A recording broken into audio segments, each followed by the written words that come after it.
이번 사연은 며느리에게 병신을 낳았냐는 소리까지 했던 시모를 시원하게 응징했다는 며느님의 사연인데요. 무슨 일이 있었던 걸까요? 함께 보시겠습니다. 사연 시작 전에 좋아요, 구독 부탁드리겠습니다. 채널에 큰 힘이 됩니다. 안녕하세요. 저는 결혼한 지 이제 막 3년차에 접어든 평범한 여자랍니다. 저희 집에는 정말 사랑스러운 딸아이 하나가 있고요. 곁에는 순하긴 한데 가끔은 너무 순해서 속만 터지게 하는 답답한 남편이 하나 있죠. 아, 정말 이 남편 이야기만 하자면 밤을 새울 수도 있을 것 같아요. 사실 결혼 후 처음 1년은 시댁에 들어가서 함께 살았거든요. 그때는 정말이지 하루하루가 사건의 연속이었어요. 지금 생각해도 어떻게 그 시간을 버텼나 싶을 정도입니다. 비록 분가에서 나온 지 꽤 되었지만 지금까지도 예의를 지키려고 시댁에 꽤 자주 찾아뵈었죠. 그런데 누구 말 맞다나 며느리 힘들게 하는 시댁은 아예 안 보고 살면 모를까 왕래를 이어가는 이상 힘들기는 마찬가지더라고요. 몸은 떨어져 있어도 마음은 전혀 편할 수가 없었어요. 시댁에 가기로 한 며칠 전부터 가슴이 두근대고 잠을 설치는 일이 부지기수였습니다.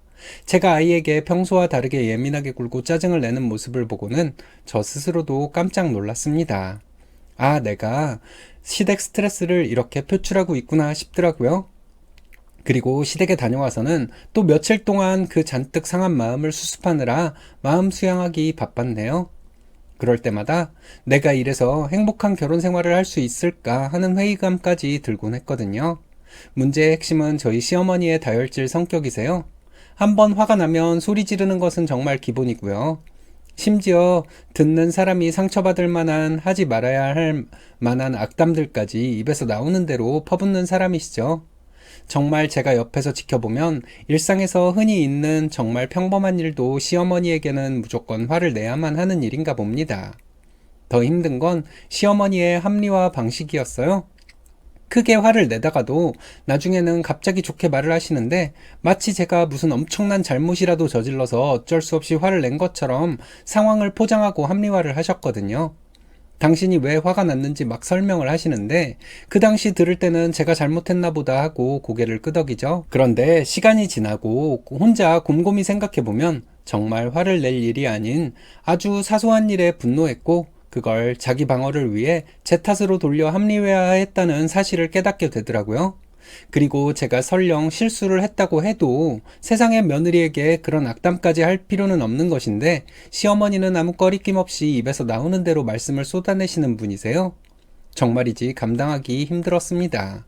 그때 제가 시댁에서 겪었던 일들은 정말 황당한 수준이었죠.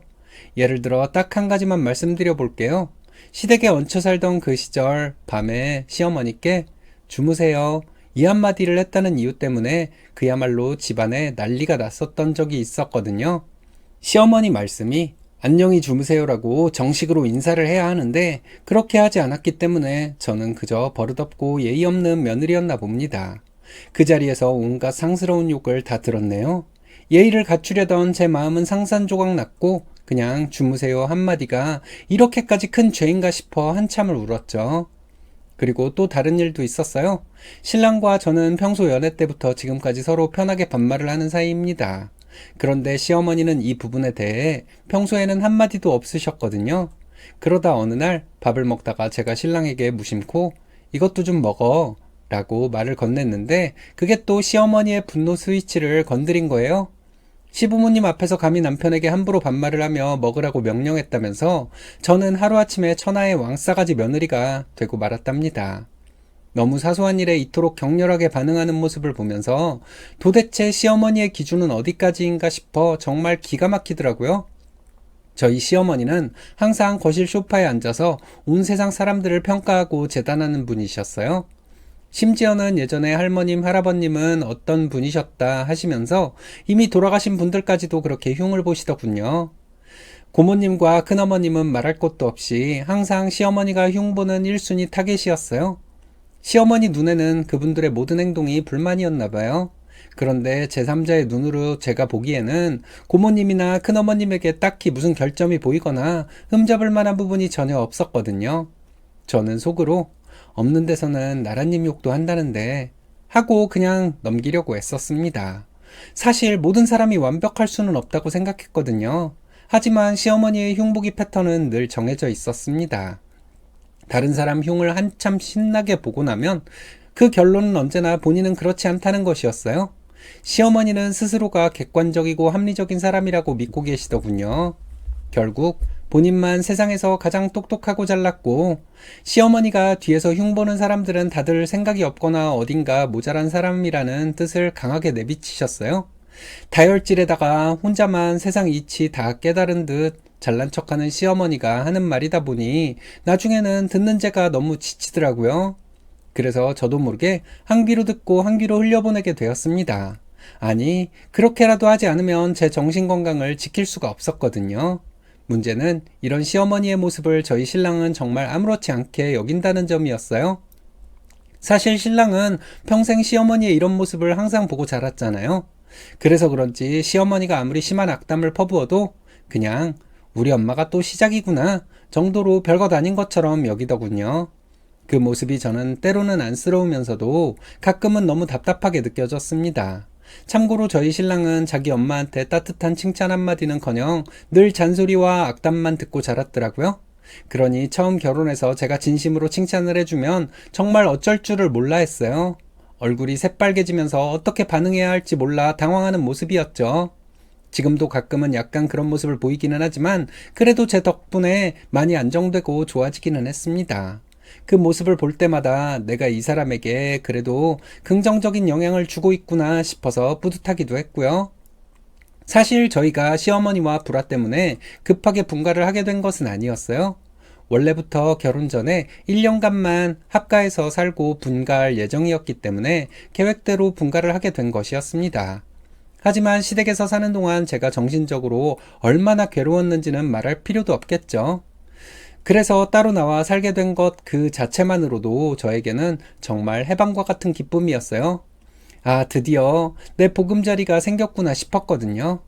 그렇게 분가를 했어도 저는 자식돌이를 해야 한다고 생각해서 시댁에 나름 자주 찾아뵈었습니다. 특히 귀여운 손녀를 보는 낙이라도 있으시라고 하는 마음이 컸죠. 특히 저희 시아버지께서는 우리 딸아이를 정말 애지중지 아끼시면서 손녀만 기다리시며 사시는 듯 했거든요. 시아버지께서는 저와는 달리 참 온화하신 분이라 그분께는 죄송한 마음도 있었고요. 그래서 시댁 가는 발걸음이 무거워도 아버지와 딸아이를 위해 꾸역꾸역 왕래를 이어왔답니다. 그렇게 억지로 자식돌이를 한다고 시댁 방문을 이어가던 중이었죠. 2달 만에 시댁에 찾아뵙게 되었는데 역시나 문을 열고 들어서는 순간부터 시어머니의 얼굴에 잔뜩 심통이 나 있더군요. 인사를 드려도 건성으로 받으시는 게 보였습니다. 저는 그날따라 그동안 쌓였던 감정들이 폭발 직전이었던 것 같아요. 시어머니가 저에게 괜히 짜증을 부리려고 시동을 거는 그 순간 저도 모르게 마음속에 꾹꾹 눌러담았던 말들이 본물 터지듯 튀어나왔습니다.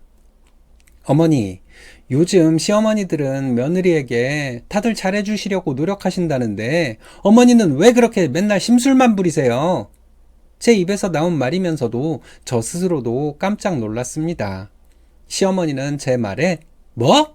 이러시면서 얼굴이 새빨개지더니 소리를 지르려고 하셨습니다. 하지만 이번엔 제가 당하고만 있진 않았죠. 나 진짜 어머니 때문에 화병 걸리겠어요. 매일 스트레스 받아 편두통까지 와서 약 없이는 잠도 못 잔다고요. 제가 먼저 시어머니보다 더 크게 소리를 질렀습니다. 정말 의도한 건 아니었는데 제 입에서 저절로 소리가 질러졌어요. 그동안 참아왔던 제 고통을 시어머니에게 제대로 알리고 싶었거든요. 그리고 매번 시댁에 올 때마다 고모님이나 큰어머니 흉을 보시는데 그것도 제발 좀 그만하시라고 단단히 일러드렸습니다. 시어머니는 여전히 자신의 잘못은 없다는 듯 그것들이 인간 같지 않아서 그런 거지 하고 혀를 차시더군요. 저는 거기에 멈추지 않았어요. 제가 보기에는요, 어머니보다 그분들이 훨씬 더 괜찮고 훌륭한 분들이라고 생각합니다. 하고 제 생각을 명확하게 말씀드렸습니다. 시어머니는 항상 다른 사람들도 다들 뒤에서 흉을 본다고 말씀하시는데 저는 단호하게 저는 어머니 같은 사람 본 적이 없어요 라고 했습니다. 남들 흉보는 소리만 하고 남들의 좋은 점은 절대 말 안 하는 사람은 어머니가 태어나서 처음이라고 강하게 얘기했죠. 분위기는 완전히 얼음장처럼 차가워졌습니다. 그리고 가장 상처받았던 일을 꺼냈습니다. 함께 살 때 우리 아이 울기만 하면 아이한테도 짜증 부리시지 않으셨어요? 심지어 우리 아이 새끼발가락까지 조금 휘었다고 병신을 낳았냐고 저에게 말하지 않으셨냐고요. 밖에서도 다른 사람들한테 그렇게 못된 소리만 하고 사셨는데 지금까지 살아계신 것이 용한 거죠. 그렇게까지 말을 쏟아내고 나니 제 가슴이 뻥 뚫리는 것 같으면서도 손이 떨려왔습니다. 정말 할 말은 다 했네요. 시어머니는 충격으로 아무 말도 못하고 저만 쳐다보고 계시더라고요. 제가 그렇게 소리를 지르고 감정을 쏟아내니 옆에 있던 아이가 놀라서 결국 울음을 터뜨리더군요. 그 모습을 보니 내가 대체 여기서 뭘 하고 있나 하는 생각에 정신이 번쩍 들었습니다. 저는 당장 신랑에게 먼저 나가 있으라고 말했습니다. 시어머니는 여전히 충격받은 표정으로 저를 노려보고 계셨죠. 저는 계속해서 시어머니가 지금까지 저에게 했던 못된 말들을 하나하나 상기시켜 드렸어요. 그런데 시어머니는 놀랍게도 내가 그랬냐? 이제 와서 기억이 안 난다? 하시면서 발뺌을 시도하시더군요. 저는 언제쯤 어떤 상황에서 저에게 이렇게 이야기하셨다 하고 정확하게 짚어드렸더니 그제야 그랬냐 이러시면서 얼렁뚱땅 넘어가려 하셨어요. 끝까지 자신의 잘못을 인정하지 않는 모습을 보면서 이분은 절대 안 바뀌실 것이라 확신했습니다. 그래서 저는 시어머니가 아닌 시아버지를 보면서 단호하게 말씀드렸습니다. 아버님, 어머니는 계속 발뺌만 하시니 저는 더 이상 바뀌실 것이라 믿지 않아요. 이제 여기에 안 오겠습니다. 이 말을 꺼내니 제 마음도 무거우면서도 해방감이 느껴졌어요. 시댁에 올 생각만 하면 제가 아이에게 자꾸 신경질을 내게 돼서 아이에게 안 좋은 영향을 주게 되니 차라리 안 오는 게 낫겠다고 결심했습니다. 그렇게 제 입장을 명확히 전달하고는 시부모님께 인사드리고 바로 나와버렸습니다. 솔직히 할 말이 정말 산더미같이 많았는데 워낙 격앙된 상황이라 얼마 하지도 못했네요. 시어머니는 제가 나갈 때까지 아무 말도 못하셨어요. 하지만 그동안 제 인생에서 두려움의 대상이었던 시어머니에게 감히 소리 지르면서 그동안의 억울함을 할 말 다 하고 나니 정말 조금은 시원하긴 했습니다. 그 후로 시어머니는 며칠 동안 신랑에게 전화해서 앓는 소리만 하고 계신다네요. 중간에서 신랑이 힘들어하긴 하지만 저도 이젠 더 이상 관여하지 않으려고요. 자기도 정말 힘들면 정 끊어버리겠죠? 전에는 단순히 저 혼자만 힘들었지만 이제는 시어머니 때문에 우리 아이한테까지 안 좋은 영향이 간다는 사실을 인지했잖아요. 그래서인지 신랑도 좀 각성을 한 것 같아요. 자기 엄마가 틀렸다는 것을 인정하더라고요.